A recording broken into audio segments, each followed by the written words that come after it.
Les dirigeants de l'industrie touristique mondiale ont appelé mardi à un accès plus ouvert aux vaccins contre la Covid-19 afin de faciliter la reprise du tourisme mondial dans le sillage de la pandémie.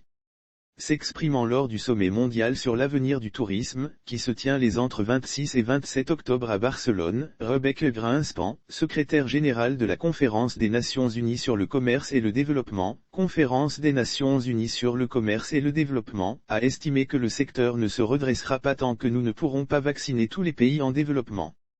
Elle a noté que seuls environ 3% de la population des pays les moins développés ont été entièrement vaccinés, contre plus de 70% dans le monde développé. Ce manque de vaccins et cette inégalité font partie du problème du tourisme, nous devons donc faciliter l'accès aux vaccins, a-t-elle affirmé.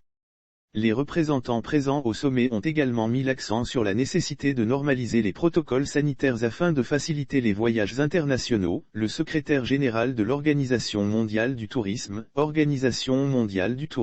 Zurabé Pololikashvili faisant remarquer que les gens ne savent pas comment se rendre de Genève à ici ou dans un autre pays de l'UE, c'est un casse-tête. Nous ne savons pas comment nous déplacer.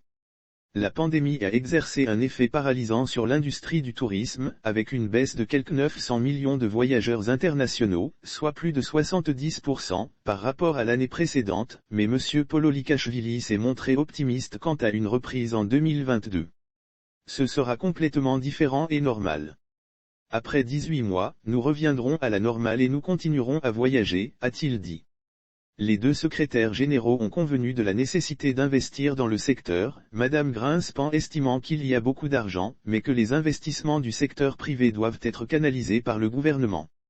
Le sommet réunit les ministres du tourisme de plus d'une douzaine de pays, ainsi que des dirigeants d'organisations internationales et plus de 130 représentants, qui participent à plus de 25 débats et discussions pendant ces 2 jours.